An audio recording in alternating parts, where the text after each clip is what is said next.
Hi guys, welcome to our daily encounter. In the beginning of the book of Joshua, we have the people at the brink of entering into the promised land. This land that the Lord had been promising for hundreds of years is now going to be their possession. They're going to be able to go in and conquer the land. But this was going to be a new thing for them. Remember, this is a new generation that had risen up. Or really even the previous generation and many generations before that, for 400 years, none of them had lived in the promised land, and none of them had really experienced what it was like. The 12 spies entered in, but 10 of them are gone and only 2 of them are left. But no one else has really been in this land. This is new territory. They're about to experience something completely new. And this is brought out in chapter 3.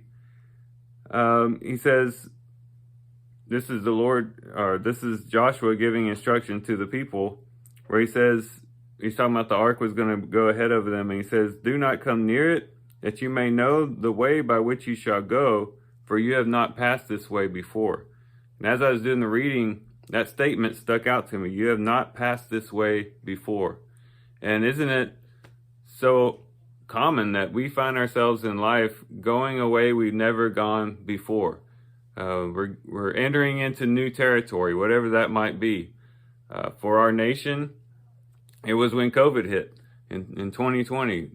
This was something that our generation had never experienced before, and especially not in the way that it was experienced, and the way it just completely changed the way that we do life. This is a way that we'd never gone before. But it can happen in individual lives as well, as far as maybe you've lost a loved one. Maybe during this whole COVID pandemic, you lost a loved one, and maybe this is the first time you really lost someone that was really close to you. This was a way that you'd never gone before. It might be embarking on something new in your service to the Lord. My wife and I, my family, we embarked on foster care in 2020. That was definitely a way we'd never really gone before, and breaking new ground. Maybe it's something else for you, something that the Lord put on your heart that you began to do that was something new, and you didn't really have it all figured out, and you're embarking on something new. It was something that you'd never done before. And given that we do come across these types of situations so often in our lives, it's very important that we understand exactly what to do in those particular circumstances. And I think that the early part of chapter 3, these first few verses in chapter 3, gives us a good guideline of what to do when we're about to embark on something new, something we've never done before. And one of the first things is to wait for the right timing. Wait for the right timing. It says in verse 1, "Then Joshua rose early in the morning, and he and all the sons of Israel set out from Shittim and came to the Jordan, and they lodged there before they crossed." So they're lodging there, they're waiting. And then it says, at the end of 3 days, the officers went out through the midst of the camp, and they commanded the people. So after they were there for 3 days, the amount of time that the Lord had allotted, then they knew it was time to do something. But it had to be the right timing. It had to be in accordance to the Lord's timing. Whenever we see something that, and sometimes we don't have a choice. Sometimes just something comes into our lives that's new that, we don't see it coming. But when we do have control over it, when we do see something on the horizon that the Lord is going to place in our lives, timing is of the greatest importance. That is to move according to the Lord's timing. I know for me, when I feel like there's something that the Lord wants me to do, I just want to jump right in and then do it right away. But there's some wisdom in just waiting for the right time to jump into the river or whatever it might be, to get to work with the Lord or embark on something else.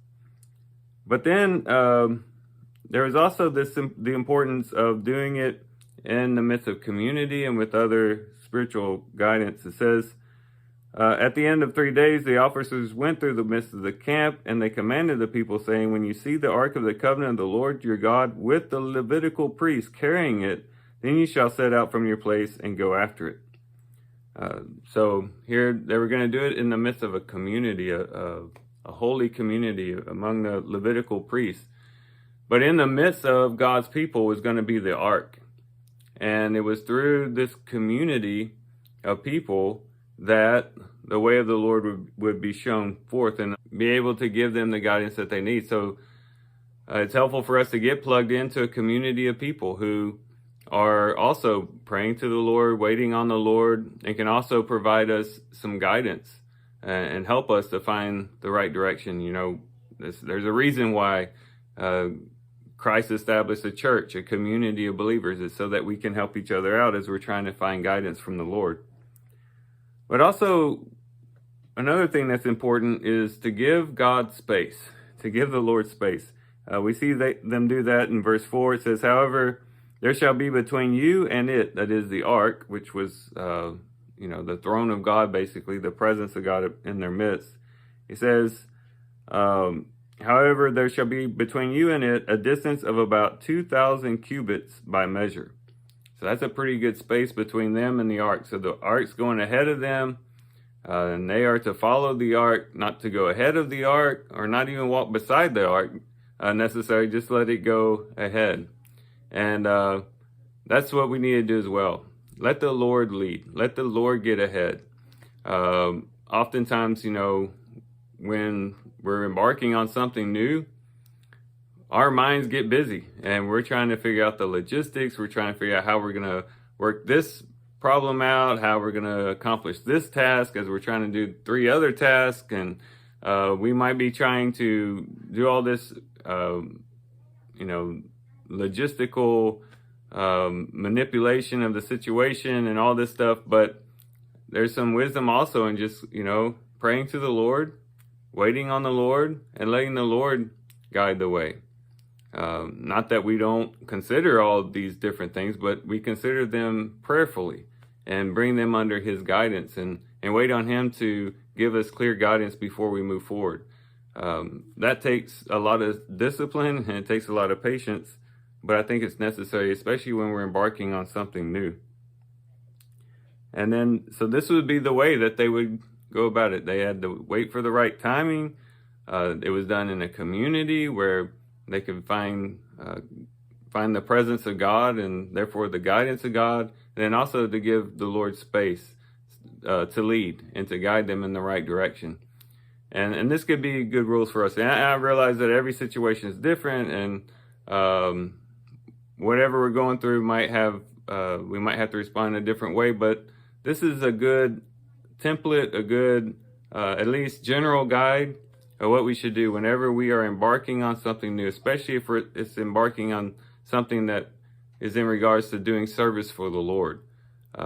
Just to do it at the right time, do it in the midst of a community, and let the Lord lead the way. So with that, guys, I do thank you for watching the video today. Hope you guys have a great day. Love you guys. God bless.